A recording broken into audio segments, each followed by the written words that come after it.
Here are 10 quick and easy Rocket League tips to help you go from beginner to pro. So the first thing is you just have to play Rocket League. Like, this is a game that you have to play and just continue to get better at.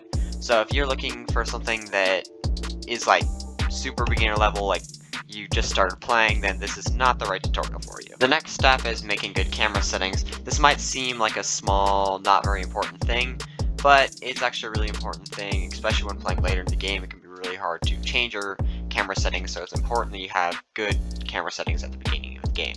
Some people say there's good and bad camera settings. I mean, yeah, that's true to some extent. I personally think it's just really what you want as your camera settings.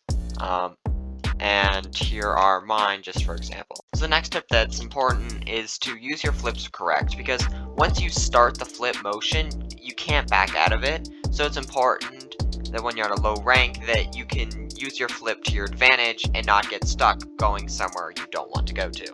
Alright, so the next step is to just make your car whatever you want it to be. Like, it doesn't actually matter that much, just make it something that's fun to you. Next tip is that if you're going for the ball to try and get a 50 and you realize that the opponent is going to beat you to the ball, you can still go for the ball and try and get the rebound and hope for the best turnout.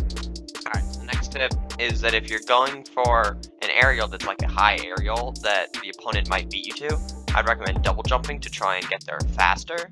But if you're going for a lower aerial, you should try and flip into it to get extra power. So the next tip is to learn to rotate. Like, it's important to be able to rotate around and not just sit in goal, because if you sit in goal, eventually they're going to score on you and you're going to lose. But if you rotate around, you can score goals yourself, and it's overall just a more successful way of playing Rocket League. The next tip is to not really be a ball chaser, right? If you're playing in ones, you can sort of be a ball chaser, but if you're playing in twos or threes, you want to learn to pass the ball, because it might not seem great, but overall you're going to be more successful as you advance through the ranks.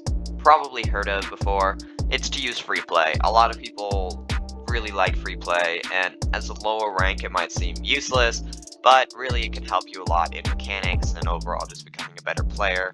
And I would recommend using free play even if it's not the most exciting thing. Alright, so the final step is to get better at your kickoffs, because it's important, because it means you get possession of the ball at the start of each play, which can be really helpful and help you score goals. Also, if you completely get destroyed and lose the kickoff, it might go straight into your goal and then they get a free goal. So the final piece of advice is that if you're losing a lot of games, just get off Rocket League. If you're not having fun, then don't play for the day, just get off, do something more fun to you. Like, mindset is very important when playing Rocket League.